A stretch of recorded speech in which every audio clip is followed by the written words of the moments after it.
Good evening. Welcome to today's session of April 9th. Donna, will you do a roll call, please? I will. Councilmember Blush, Here.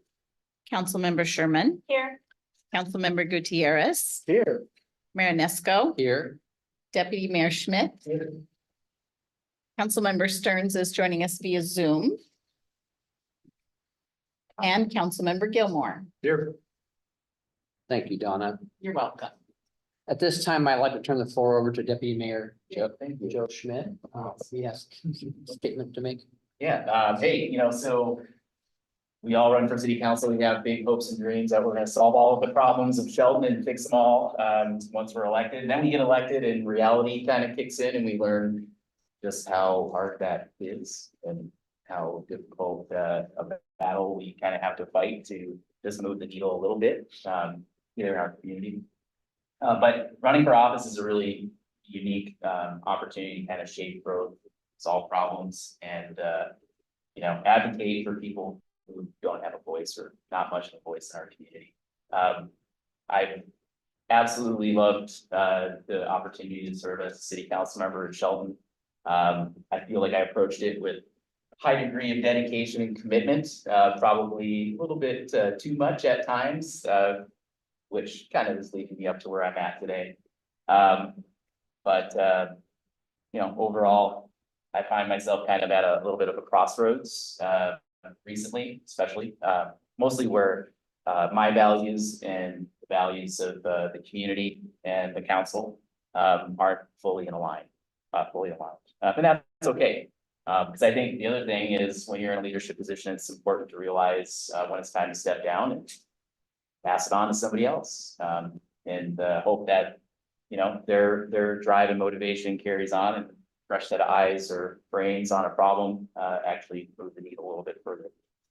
So as such, I am choosing, to step down, effective tomorrow. A lot of gratitude, feeling very humble.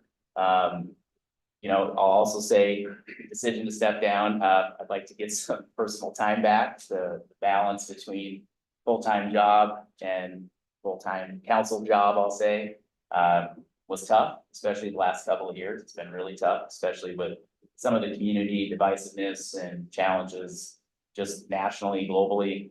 It's just been really difficult. And honestly, too, kind of with that, strategic.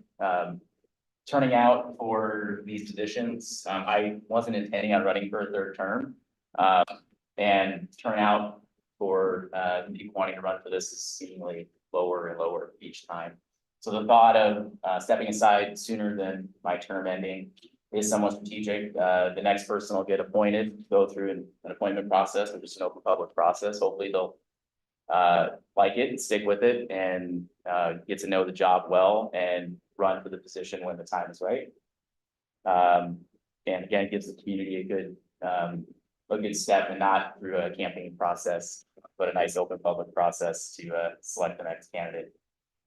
I want to thank the staff, Mark. Obviously, you know how I feel about the leadership team, but Donna, Mark, JJ, you guys are great.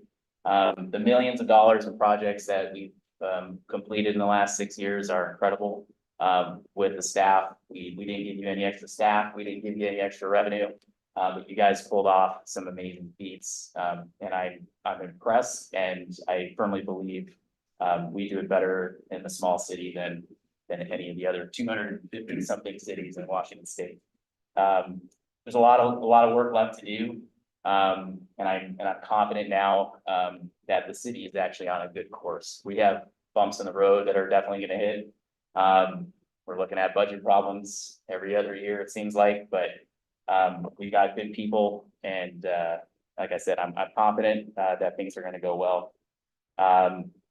And to whoever comes on next, my big word, it's not a popularity contest, as much as it seems like it is.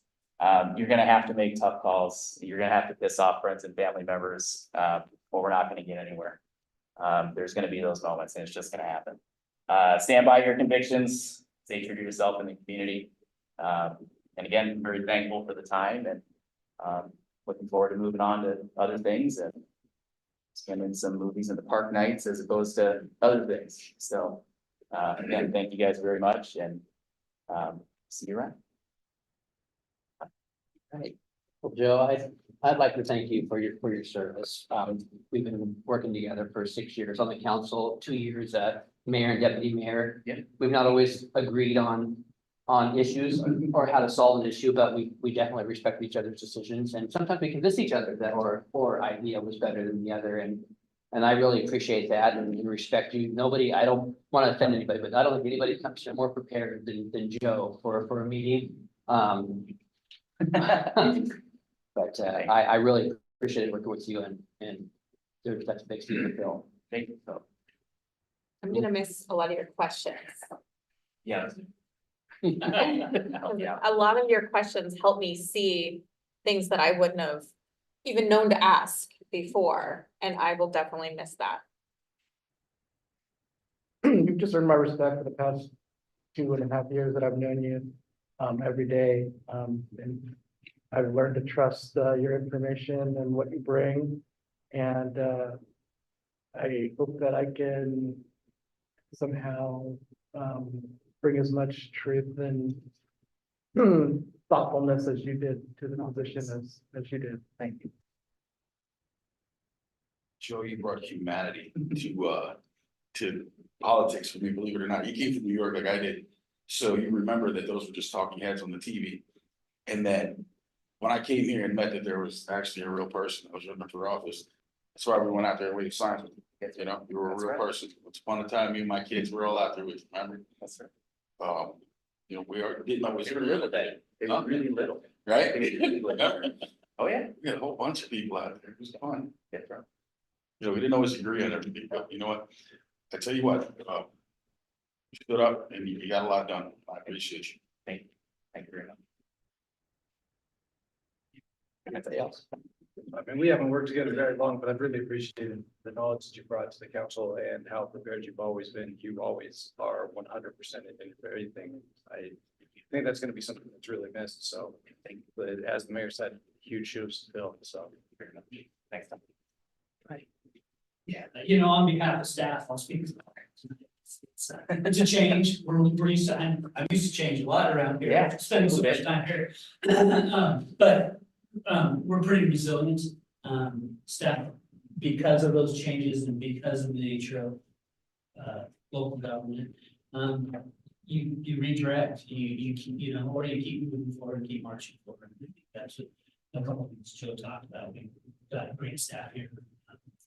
We are the better than this community. That doesn't change whoever see it.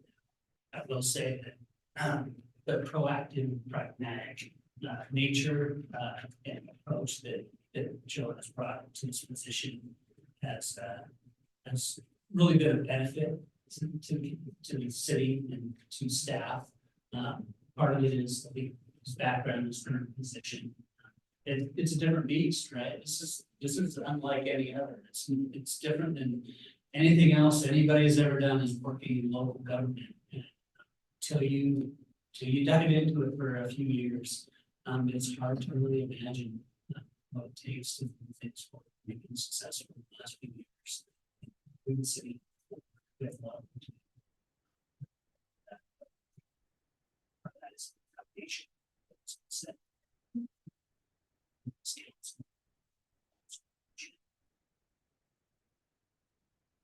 Anyone else have any more comments? Again, thank you, Joe, for Thanks, guys. your 6+ years See of you tomorrow. service, and Yeah. I'll see you tomorrow for coffee. Yeah, see you tomorrow. And everybody that's embarrassed Joe, it's his birthday tomorrow. Oh, Do thanks. we want to sing to him or just tell him happy birthday? Happy birthday. Kept that secret for a little while. I'm gonna awkwardly step off now. Enjoy the rest of your meeting and see you. Yeah. Yeah, you can excuse the absence. I showed up. Take care. Thanks. See you later. See you. All right. Our first study item is request for information regarding the development of permanent supportive housing. City Manager Mark Ziegler has details. Mayor. I hope so. You're the only one here. Exactly.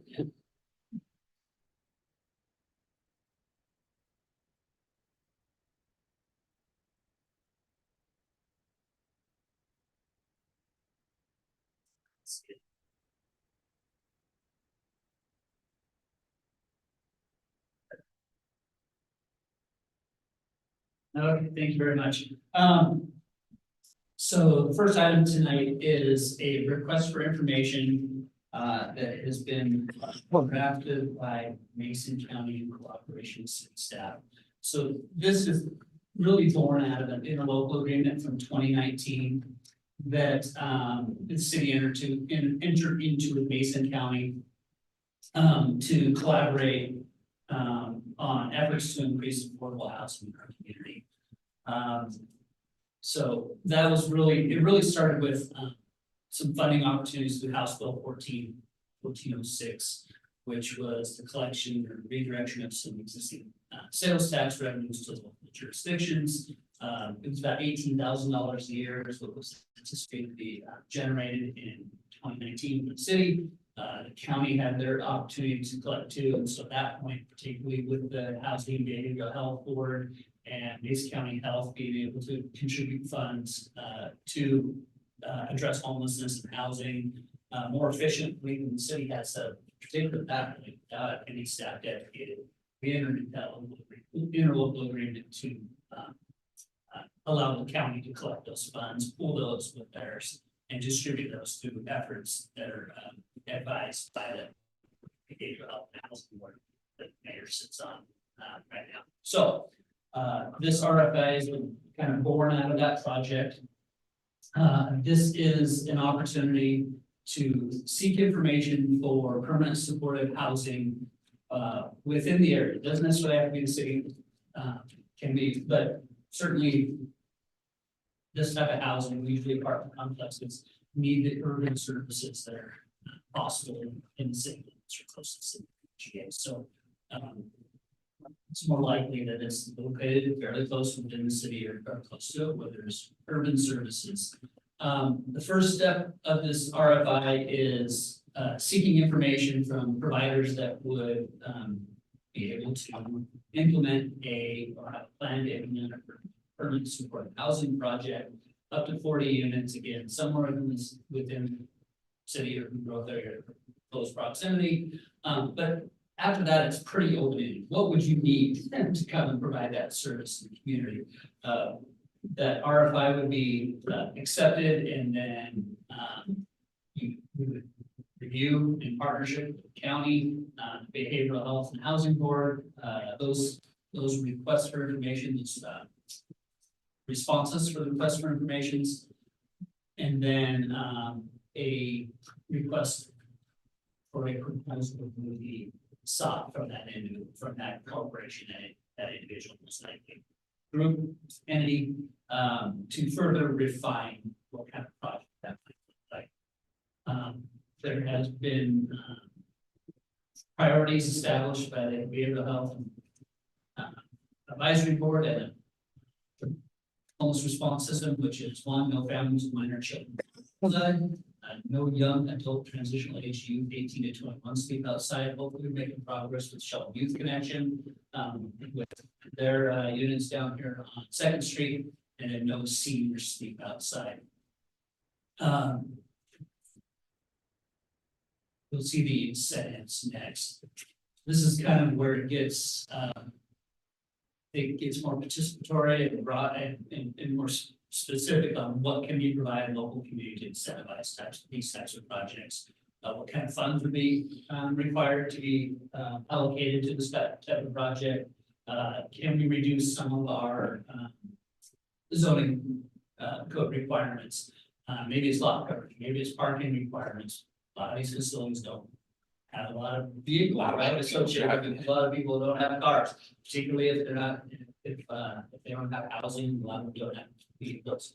What kind of connection fees to utilities, permit fees, or impact fees might be associated? The city has the ability to waive some of those or reduce those in certain circumstances for affordable housing. In some instances, those might need to be offset by general fund dollars. So we certainly have to look at that. Expedited permit processes are also really important. If somebody wants to invest in a project like this, they need to know that the permits are going to be available to them in certain timeframes. They can start construction. They don't see that, that inflationary increase down, right? Obviously, there's land use and zoning issues. Our current neighborhood residential zone allows these multifamily units with a plan unit development designation or land use process. In certain instances, a conditional use process might be required. Those would take some code changes to amend. Be nice to see kind of what some of these providers are looking at, what they're doing in other communities, what they would recommend they would do here in our communities, kind of give us some more information on how we might be able to accommodate that through our own code, whether it's doing. Again, permitting. Environmental impacts, those are all done in the SEPA process. You can't waive that environmental process that the state requires us to go through. So that would be required in every instance. Because this RFI is essentially incorporated in the interlocal agreement, that agreement is already in place.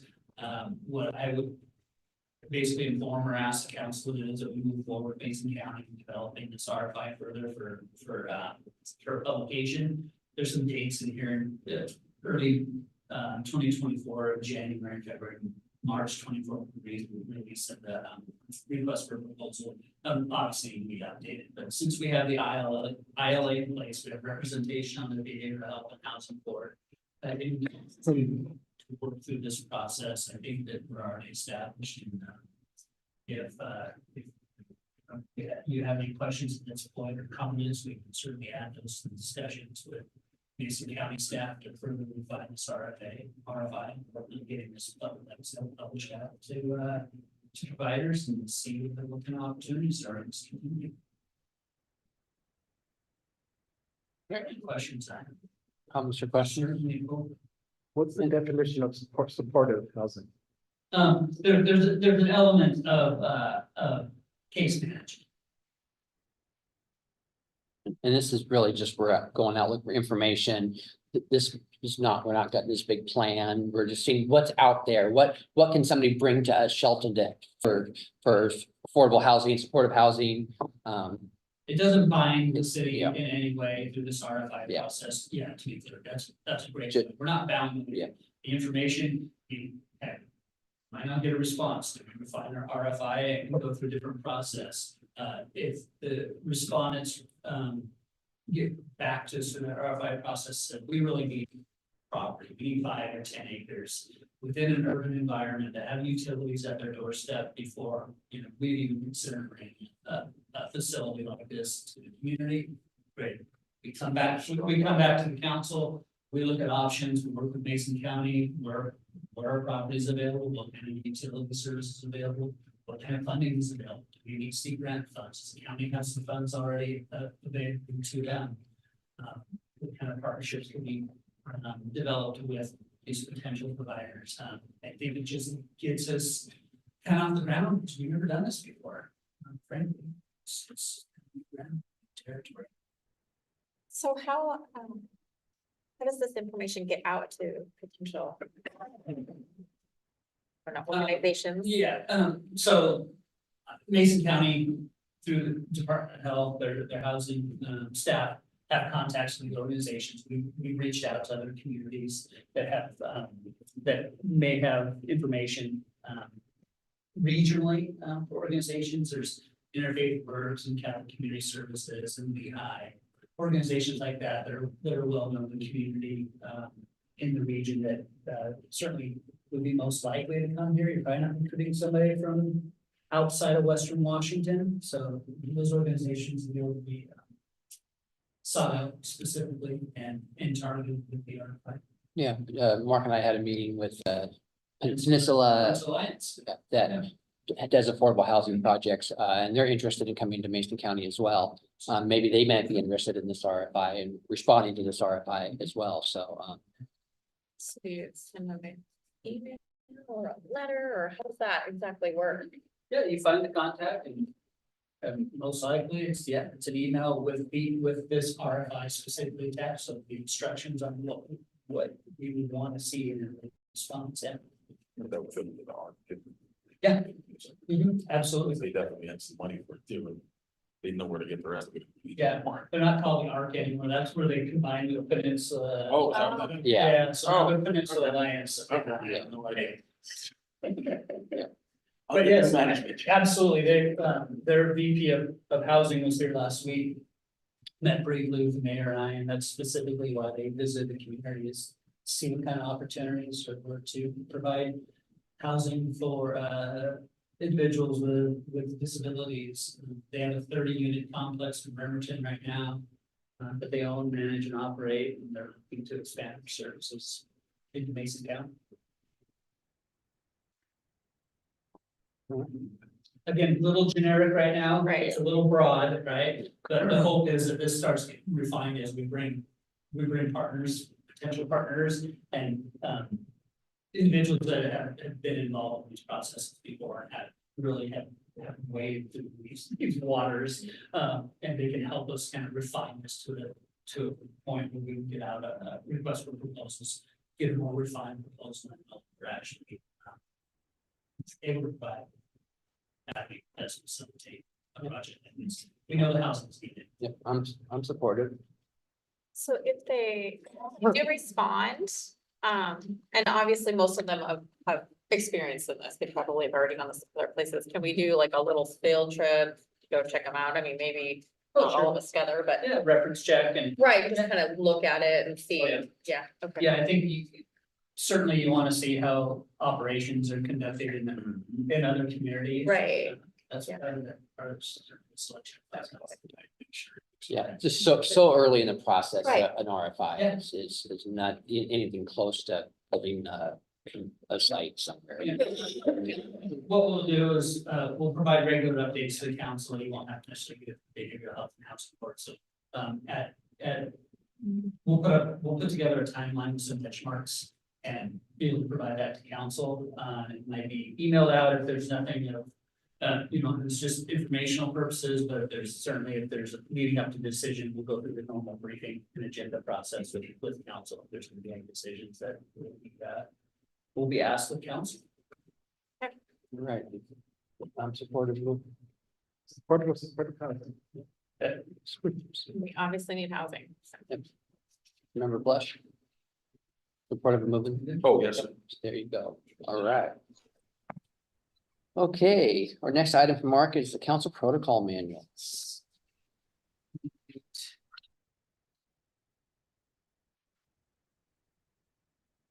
So as a result of the council retreat a couple weeks ago, received great feedback on some items within the protocol manual. I made some edits and just wanted to go through those with you tonight. To make sure we're going down the right path. Some of them are just text amendments, some are certainly more involved. On page 6, I'll just show it here, the oath of office.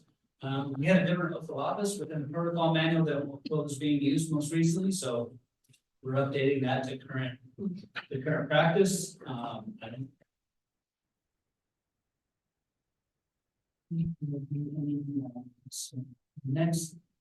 Next one will be on page 17. As I scroll through here, everybody's gonna get dizzy. Watching the line. The mails and deliveries 3.04. Just again, some text amendments. It talked about a mailbox located at the entrance to the city hall. I went through and changed City Hall to Shelton Civic Center just for accuracy. And just describe the mailboxes that are provided to council upstairs. So again, not a substantial change, but we're opening this up, so I thought I'd take the opportunity to make these as appropriate. Page 22.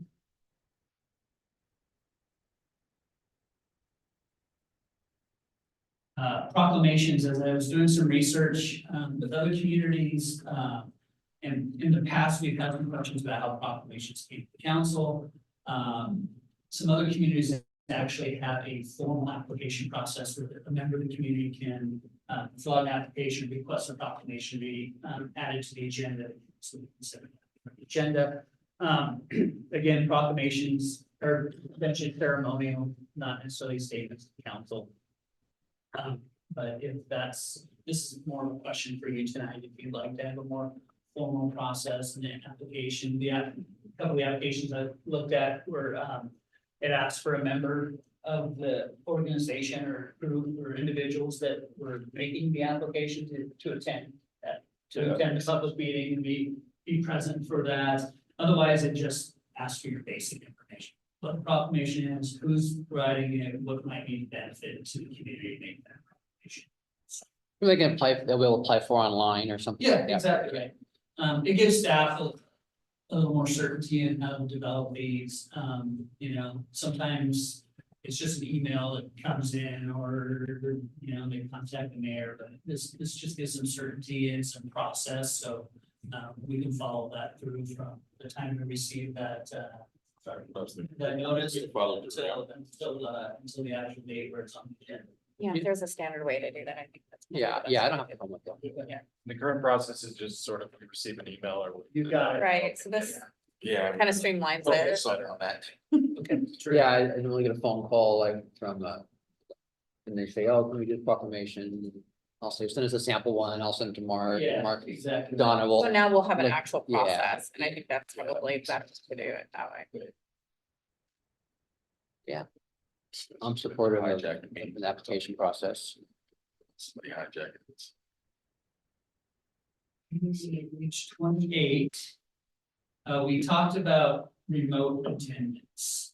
At the retreat, and one thing we talked about is being on video, and it wasn't necessarily important that council members be on video for remote attendance, other than potentially if there's a vote, and and then we require a roll call if somebody is remotely. So that's the changes I made to this section 7.08. Yeah, any other? Okay.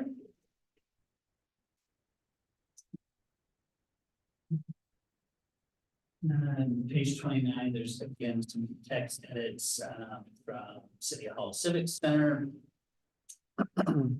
Page 31 would be the next page of some edits. Development of the agenda. This is where I've spent some more time on city policy as well as this protocol manual. We had what was referred to as the 3-touch rule that wasn't referenced in the protocol manual. So our 3-touch rule was the council would see an agenda item essentially 3 times. Unless it's allowed the description of consent agenda items in the protocol manual. That is allowed through for the policy, allowed through briefings with council, the looking ahead agenda. So that's the first time you see it. The second time would be business agenda. Third time would be the action agenda. So those are the 3 touches, if you will. We talked a little bit about it can be onerous sometimes with rotating art galleries or approving a grant agreement that we've already had council approve to apply for and such items as that. Yeah, exactly. Things that were already budgeted. So I wanted to reference policy. If this policy 100-10, probably change the rule from 3-touch rule because that wouldn't always be in place. So most likely it'd be a council agenda and council agenda briefings and reports would be the title of the policy and procedure. We'd reference that. A lot of it stays the same other than if you'll go to consent agenda. I'm going to skip if you don't mind. Page 33, you see this highlighted portion. So page 33 outlines the matters that would be most likely to be on the consent agenda. You already see treasurer's report, vouchers. Very rarely have you seen resolutions or ordinance. We wouldn't do ordinances on the consent agenda. Those take a public hearing and then final approval. Final acceptance of public works projects, that these were all included in the existing protocol manual. What I have added after our retreat was procurement of equipment, supplies, and materials, authorizing the annual budget. So if the annual budget is approved and that authorizes staff to make that purchase, I would recommend that item goes onto the consent agenda. Consent agenda you would receive a briefing packet, much like you do now with the business and action agenda items. And with any item on the consent agenda, a council member could choose to remove it from the consent agenda for further consideration or public information to the action agenda on that same meeting. And then she ran acceptance, council is previously authorized, so that's there as well. Open for discussion on that. I know it can be a little bit of a change, but it certainly can be an efficiency for staff and our council meetings. So our touch would, we could have a touch either with you in briefing or study session would be a touch. You would still see it on the looking ahead. Yeah. Okay. And then it would go to a business item Of the business side. and then it would go to consent. Ask So, the roads. and we're gonna allow public comment on the business item.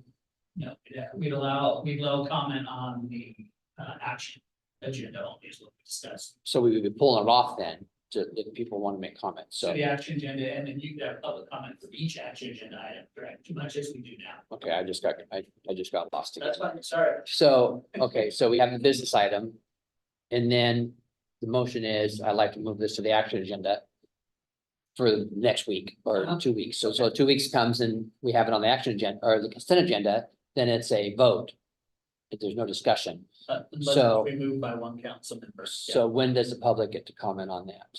On the consent agenda, we don't. No, on this, on that issue, period. During general public comment would be the opportunity.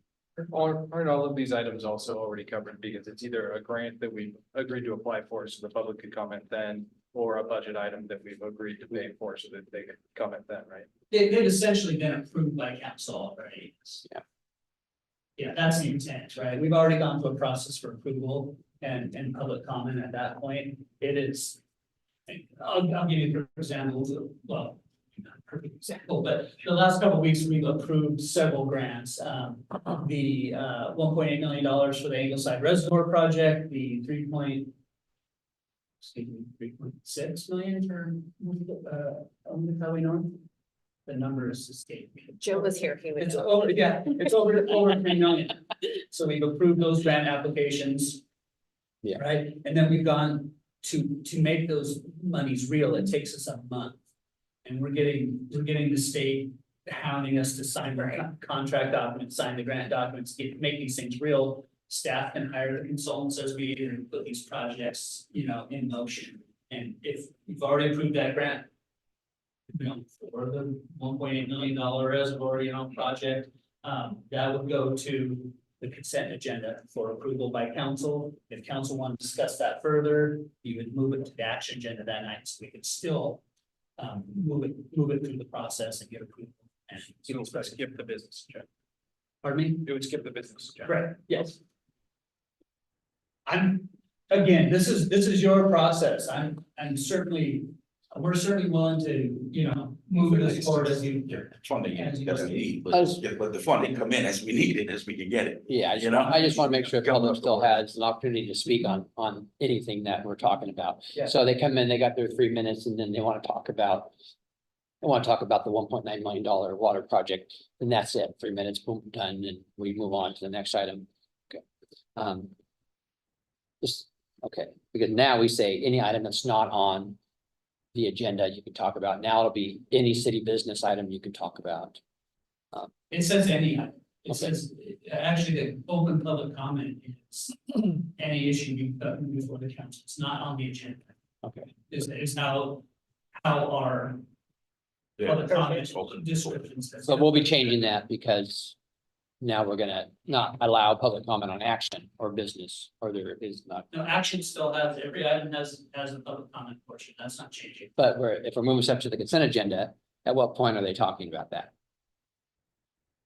They're not. And there's no change, right? You approve vouchers without public comment. No, but we have business and we have action and we have, and now we're getting rid of action on some items, so the public doesn't have a chance to comment on a business item. So that's what I'm talking about. Is public comment, we've talked about moving public comment to the beginning. Will that Yes. be before we approve the consent agenda? That's the question tonight, yes, is it gonna be before or after consent agenda? We've had it 2 different ways, I think, when I look back at here at the city. Right now, I moved it in front of the consent agenda, as you see here, but that was part of the discussion. Do you want it before or after the consent agenda? So there's an opportunity to talk about it before. If we move it Consent before the agenda consent items. agenda and people are talking about it, that would give us a good reason to move it to action and open up the discussion. more. Right. Yeah, that way. That gives it- Pull it off. like you right, said. yeah, good call too. That makes sense. Yeah, I just want to make sure we're not cutting anybody out. Absolutely. Right, and I completely agree with that, but I also agree with making it flow a little more I mean, efficiently. I mean, I definitely would love to move things faster. You know, when we hear something on business and we hear something on action and that sometimes, well, I already heard that 2 weeks ago. So why am I hearing that again? Right. So I get it. We want to speed that up, but I also don't want to cut the public out. Yeah. Because they might not know. They might watch a meeting at home on a Tuesday and go, oh my gosh, I need to go talk about that in 2 weeks. And then we're gonna say, oh, no, you can't talk about it. Sorry. If we believe there's So- an opportunity for public, if it's an ordinance and it's a code Right. and it's changing the code, that's gonna come to an action agenda, item, right? Right. It's going to be, Funds, yeah. it's gonna be these, I don't know how to put it, but it's gonna be these process oriented, action, you know, issues that come before council already previously, and it's just affirming those process oriented, issues, so we can move forward. I'm happy to roll this in differently if you like. We can go through the briefing process and make sure you're comfortable with consent agenda briefings before we set. I'm comfortable with the information that I get. I'm just I'm all about the public. So Yeah. I'm comfortable with anything that when you tell me something and, or if I have a briefing or we have a study session, I'm comfortable. I just want to make sure the public's not cut out of the process. As long as they're not cut out of the process, I'm okay with it. So, I mean, No, it doesn't do that at all, actually, the way it's set, the way he set it up. Because most of what they're talking about is stuff we've already approved, and we've already had hearings on the budget. So people have always had to comment, been able to comment on the budget. Anytime we accept a grant, it's brought up in front of the council. They come in and talk about all that, and then people have the opportunity to make comments there too. So, you know, there's always opportunity. yeah, I get all that. I just want to just making sure. And to be clear too, signing authority for the city manager is $30,000. So Right. anything above that automatically has to come to council. Well, I'd like to change that. Talk about that. Yes, Lower it. we could. Anything over $5. Yeah. It's all right, because consent is gonna be long. Okay. I mean, yeah, I'm supportive of trying it out. Let's see how. Yeah, Do you understand? Yeah. I want to make sure. Yeah. that it kind of skipped around. I want to make sure you're clear that what the intent is. Okay. I remember. the Okay, discussion. great. So I'll go back to page 32 then, and just grab the general public comment portion from later in the agenda. This is actually showing the agenda. And moved it up. Past, behind council reports and recognitions before the consent agenda. So there's opportunity to make any comments on anything on the consent agenda. Has to go there, so that's fine. It has to go in front, so. Okay. You guys, Absolutely. That's how it was before. Great.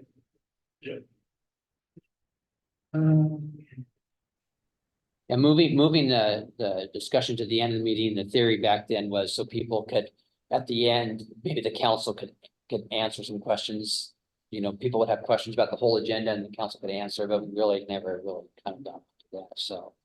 I remember we that. tried it and that's, I mean, we Yeah. gave it a shot. Yeah, Right? so I don't mind being in there. We had public comment after every item on the business agenda and the action agenda at the same time as well. You know, and it didn't get taken advantage of very often. Sometimes it did get taken advantage of. It really was productive. You know. We want to make sure we're productive and we answer to the public. So we'll do our best that our agenda briefings are comprehensive. They have the information available to council and the public prior to the meeting. That these our agendas are available a week prior to the meetings and posted on the city's website, so they can be sought at that point.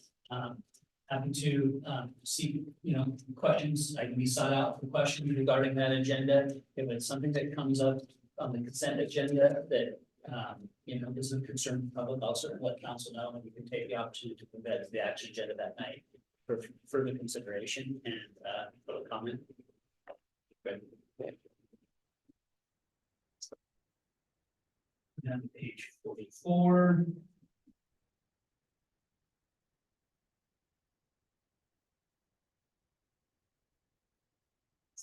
This is in reference to vacancy. Well, first of all, 12.01, you don't have a mailbox key. I don't know when a council member would have had a mailbox key, but and I added, we're going to photo identification here before long, so you'll have those, I want those back, so you know, run around after your term, you know, impersonating a council member. I mean, the business cards, I just started thinking everything would be issued to council members, frankly, I don't think we care. But it's in there. So, the next portion, 1202, is specific to filling council vacancy. That's timely, as we've been speaking about Councilmember Schmidt's departure and resignation. So going through this part that we didn't necessarily go through at the retreat, thought that there's an opportunity to clean up some of the language, clarify this, bring it maybe into modern times, as well as identify some opportunities. So part of the, let me talk about the process here. So I'll talk about this. This will kind of morph into the next agenda item too. So forgive me if I'm moving back and forth. But it talks about the application process and where we place those. Frankly, in today's digital age, I don't know if we need to post them at the library or the school district or the Chamber of Commerce. So these organizations will make sure they have that information available to them, but not necessarily a hard copy to sit on the top of their counter, right?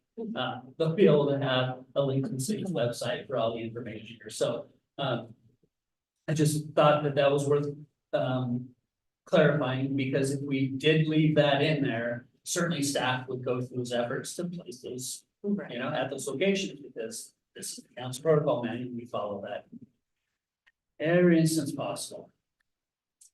I'll go back down to B in voting. I thought this just needed a little, be a little more robust and talk about the voting process. So you'll see A was the item that was existing. This just describes the process a little more succinctly, and it's a process we followed in the past back in 2020. Mayor Rogers. Yeah. Resigned, and we filled that spot. So we basically followed this process already. It's just putting in writing the protocol. So again, at the council meeting, and I'll go through this here in a second, the mayor would ask for nominations. Nominations are placed by a motion. Second, majority vote of the council. Council members will deliberate on matters such as the criteria for selection and nominate group of candidates. The mayor would then poll the council members that they're prepared to vote. Take place in another shoot. Council candidate. If more than one candidate, a vote must be taken for each candidate to vote. City clerk will record the votes, in the meeting minutes. Selection of the candidate to fill vacancy is made by a majority vote. Remaining 6 of the council members. If there is no majority vote, the council may postpone those elections. Previously, we've gone to another vote. So we did have a majority. So at what point, I mean, we're gonna get applications in advance.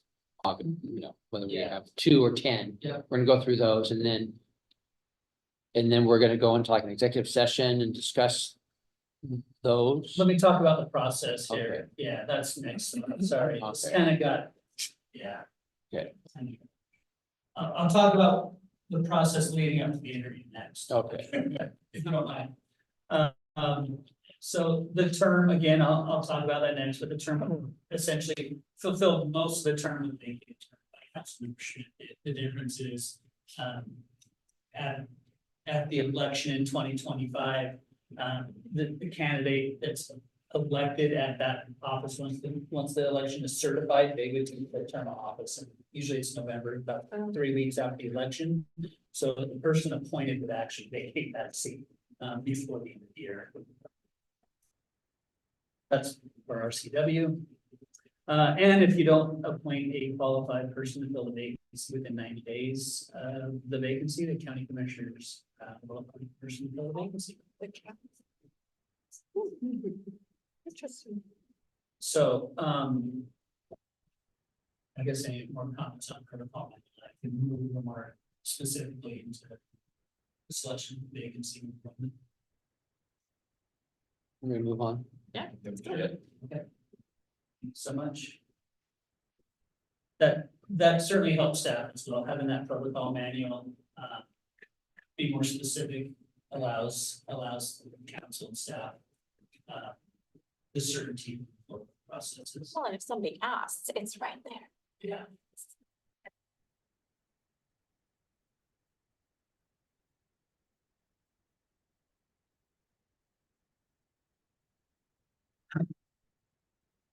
We're moving on. Yeah, So for the record, the last agenda item is Oh. councilmember appointment process.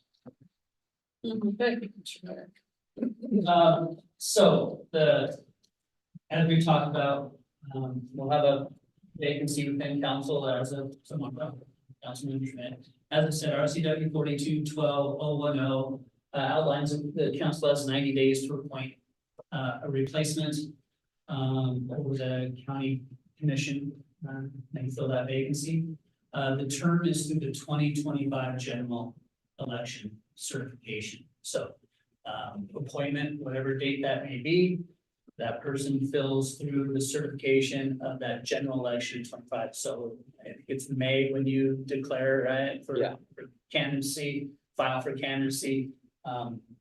Whoever's successful for that seat in that election 25, which is when Councilmember Schmidt's term would be out, would take that seat upon certification, and then the candidate somewhere in there, yeah. And then that candidate would, that the appointed candidate would vacate that seat if they're not the elected person, right?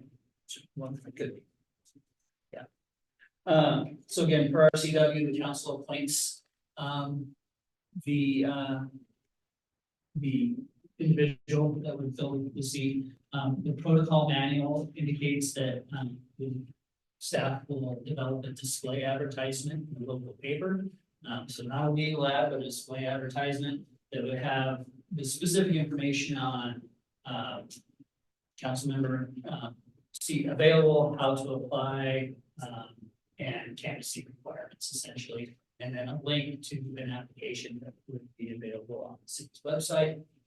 Staff have developed a draft application that I'll show you here in a second. So it will essentially garner the information that you might feel beneficial in developing a list of applicants to interview for this process. The council will then conduct interviews in an open public meeting. After those interviews, the council may go into executive session to consider the qualifications of those candidates, but not necessarily deliberate on those candidates. That has to be in a meeting. And then, as I mentioned in protocol manual, council at that meeting. I've got a proposed schedule on the right-hand side of this, so it's a pretty quick timeline to those position. April 15th, we would release information to the press, make everything available on the city's website for applying for the seat. The display advertisements will run in the Shelton County Journal on April 18th and 25th. With a May 3rd application deadline. That deadline would be 1 p.m. because our front doors close at 1, and if somebody wanted to bring in a hard copy, we want to make sure that we're able to obtain those. May 14th, it is a regularly scheduled study session. I'm proposing to schedule a special council meeting for 14th, we have the interviews. And then May 21st, we swearing in. The application process, I guess I'd like some feedback from you there. What we what we did in the past is we scheduled about 30 minutes for interviews. If we get 20 applications, we have to consider how to run through that process, so. Review by the council of the applications to, kind of narrow down applicants to. Yeah. To a reasonable, number that would be interviewed, and what kind of process that looks like. Is that a majority process as well? We can establish a subcommittee. Open to, it might be a new point, you know, you might get, less than 10 applications, and then, we can do that 5 hours. One evening. Yeah, I'm not interested in a subcommittee because I think that would allow 3 members to decide who we're gonna pick. No, I don't So think I'm not that's- interested in a subcommittee. I think that should, all 7 of us should make that decision. But it does sound like we're gonna need to have something here in the middle. Okay. If we have 20 applications, we gotta play it by ear, I guess, but I think somewhere in the middle, we're gonna have to have another executive session of some kind to weed down the 20, if there was 20. If there's 2 or 3, then maybe not, but if there's 20, then we're gonna probably need to weed them down before. Or you have multiple days you have interviews. Yeah, Right. yeah, Are we Yeah. able to discuss them in advance in executive session? Could we just tag on an executive session to the end of the May 7th meeting? that's what I'm thinking, if it's large, Yeah. if it's a large turnout. Do you have an idea of what that threshold might be? Like I said, I think we went through 6 interviews in 2020. I think and it's more scheduled than, a half an hour. 10 is a lot. Yeah, that was a long night. I'd say any more than 5 would probably we'd wanna. Break it up. You know, our application, I'll show you in a minute, is a little more robust and has more questions in it that may have been asked at the previous interviews. So there's more information being gleaned from these applicants, if that's agreeable to the council as well, so. Yeah, also, I think that 30 minutes is a lot also for an interview. I don't think we need 30 minutes per person. If out here in public, I think, we're gonna have an application. Hopefully an upgraded in-depth application. We haven't looked at it yet. And then maybe have 10-minute interviews, 15-minute interviews, rather than 30 minutes is a long time to be having somebody sit right there. Well, Right, yeah. Yeah, I think it's a long time. May 7th, you don't get the applications in well in advance. I mean, we can get those to you, we can get, if they're due by 1 p.m., we can get them to you by the end of the 3rd. Does that give you enough time? Honestly, wait. She's checking her schedule, make sure she's not on vacation. Certainly by Monday the 6th, for sure. Pardon me? Certainly by Monday the 6th, Does for that sure. give you enough time if we had to take some time on the setup to review those applications and Yeah, I think so. okay. We all have email. Okay. And then the one thing I can't say explicitly, I don't think that's done in an executive session. I think that's in a public meeting. I'll double check that as well. That might be open deliberation as far as the selection of the candidates to interview. But I'll double check that.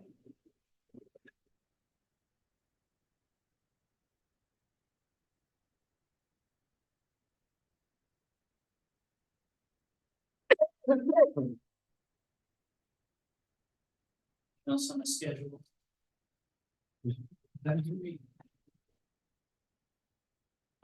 Here is a copy of the application that's been developed. Preamble, talking a little bit about, the application process, the deadline. The 3rd paragraph, our protocol manual asks for a question from each council member to be included in the interview process. So again, that'd be 6 questions if we add 1 from each council member.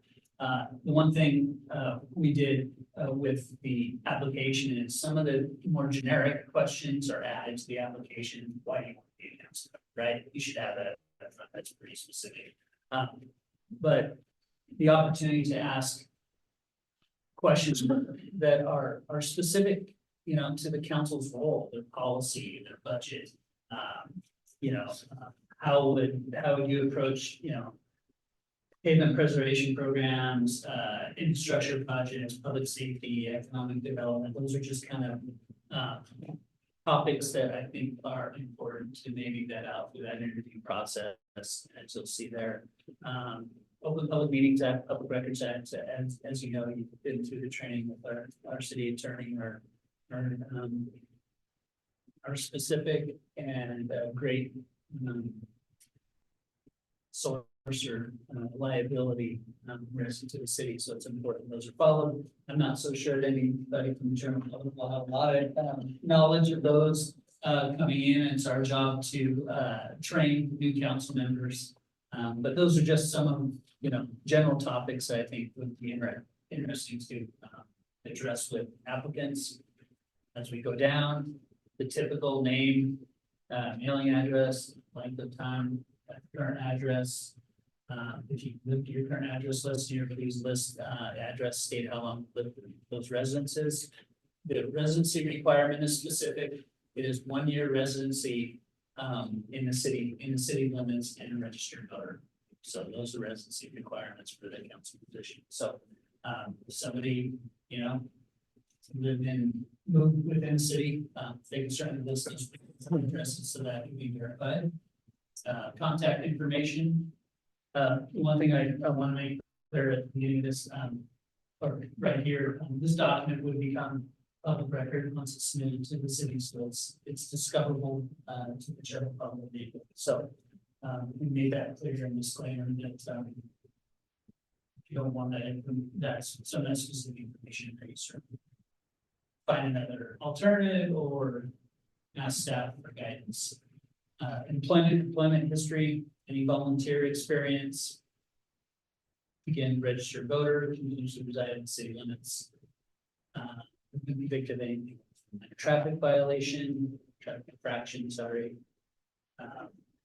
Couple of questions on what might be conflicts of interest to your spouse or any financial interest in. Spouse or being which does business with the city of Shelton, make sure there's some conflicts of interest generated.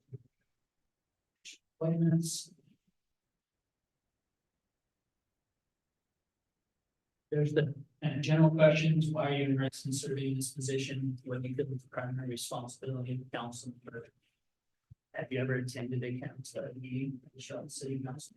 Yes, no. If yes, give an estimate of how many meetings you attended in the past year. Asking about your attendance and making sure that individuals are clear that there's a requirement to regularly attend meetings and the date and when they're, you know, when they're held on Tuesday evenings. Just confirming that this process is clear on what the commitment to be, and some references, and that wraps up the application. So,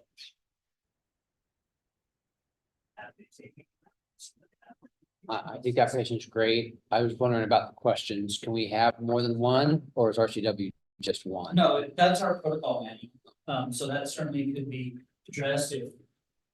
I think it's a time factor.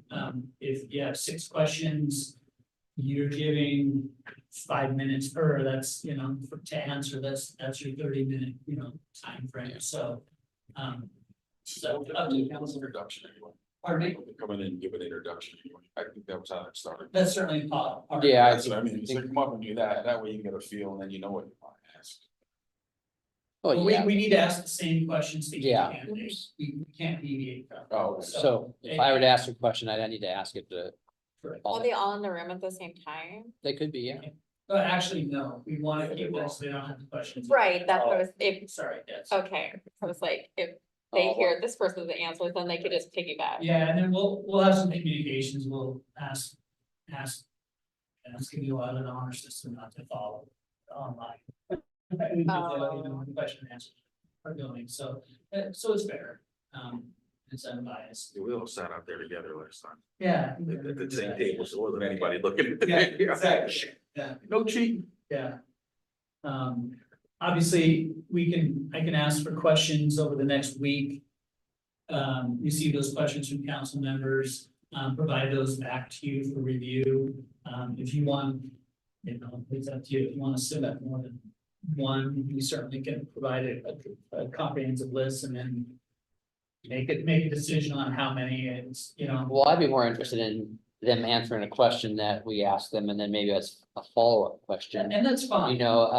From somebody, of course, we have to ask that from everybody after that, but, because there may be some, Not necessarily, you can ask for clarification or follow-up based on the answer they provided, but you have to start with The the basic first question. question, and certainly you have limitations, you can't ask about marital status. Yeah. Age. Age, income,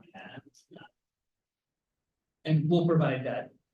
no, I'm more Guidance. interested in, if I didn't get quite the answer I wanted a little bit more, being able to ask that, Absolutely. so. Yeah, that's really common, sometimes the answer's there, you're trying to pull it, Mhm. from a prospective candidate, throughout the city. Yeah. Various, whatever position that, you kind of know, because you've read their application, you've read their resume, there's some answers in there. You may not have answered it, that's, as completely as you would have thought, so you can certainly add a follow-up about whatever the topic may be. I think the application's great. Any other questions on this? Yes, not. Okay, so I'll make sure and reach out about questions. And then, I'll gather more information regarding the, selection, deliberation or selection of the applicants based on the application process. And we could schedule appropriately, for May 7th, sometime the council meeting, consider that. Yep. If necessary, to stay on the schedule that's proposed. We certainly can move that down a week if that's so warranted, make sure that we allow ourselves enough time. Yeah, we definitely want to pick our own council. Like, yeah, that's in, Will that ever happen? no, well, it could, if, Well, it only- like, so if, here, we've only had council. yeah, if like four of us were gotten plane crash together, Oh. that the county would pick the 4 positions, I think. That's Uh, pretty We get an agree and they lagged on for 89 days and that they would decide for us, right? So. Or if there was no one. Yeah, we're not gonna do that. Let's hopefully that's not the Yeah. case. All right, Yeah. council have any new items for discussion tonight?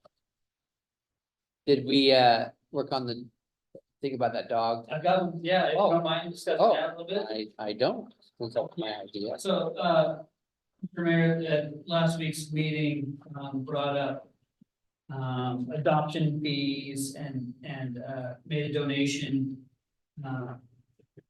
to help maybe encourage some adoptions at the animal shelter. I'll go over the existing fees and tell you what Director Hill and we have come up with and talked to the mayor about. So our existing adoption fees are puppies dogs that are under 1 year of age are $500. Adolescent dogs from 1 to 2 years go for $350.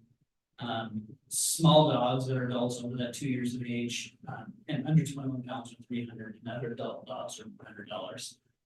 So what we proposed is that a $100 reduction of the adoption fee for the first 10 dogs, regardless of these fees. So if it was one of the other dogs over 2 years old and over 21 pounds, that would be a free adoption essentially. That'd be $100. But they're thinking of license. Reduced from license, yeah, Right. exactly right. Yeah. Small dogs from 300 to 200, the adolescent dogs from 350 to 250, and then the puppies from 5 to 4. So that would apply essentially over the next 10 adoptions. Over 10, okay. Regardless, yeah, so $100 per adoption, that would apply over the next 10 adoptions. Hopefully, find individuals in a good match that take home a dog from the city shelter. Are we advertising that? How are We would advertise it absolutely. Yeah. And if this worked, maybe we'd look at our dog fees a little bit again here in the near future. Yeah. If this actually works. Yeah. I'm just concerned that.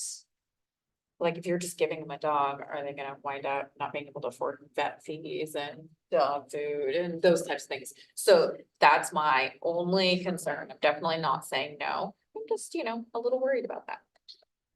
Certainly a concern Yeah. of staff too. That's why we were looking at the reduction across the board. Right, no, I get that. The dogs that are the least likely to be adopted are the larger adult dogs. That's true. They're just, so, when we were talking about it today, we thought that, that would be the greatest benefit, especially to the shelter. I liken it to if you wait to afford to have kids, you never have any, right? So, I mean, people will, people make things work, so yeah. Yeah, yes, absolutely. I do think that the fence requirement is kind of, All that. oh, sorry. Yeah. I got tunnel vision. I do think the fence requirement, even if it's the honor system, should be in there because even if we're not even involved in reducing anything, I think that people should have a fence. Because dogs shouldn't be on a chain and, you know, they should be able to run. Yeah. So, I mean, I haven't had a dog in a long time, but I had one for 15 and a half years, so. There are plenty to borrow. And certainly if that happens, we can perform investigations with animal control if there's a dog chained up for a long period of time. It's not a healthy situation for that animal. We can investigate that. All right. Does that sound reasonable? At this point, we don't have to bring a fee schedule amendment to the council. What we do with donations that apply to something like recreation programs or fees, those are just applied to offset the actual fee that the individual pays. If the individual came in, wanted to adopt a dog, they would just be quoted the reduced fee. They didn't pay that, we'd apply the donation to that fee, so it would offset back to the fee at that point. Once the donations or the total donations expire by those adoptions. Programs. Right. Well, I hope this helps. Everybody like that option? Sure, it's a good shot. Try it out. Right. Okay, does the council have any more new items for discussion? No? All right, then this meeting this study session is adjourned at 7:07 PM. Recording stopped.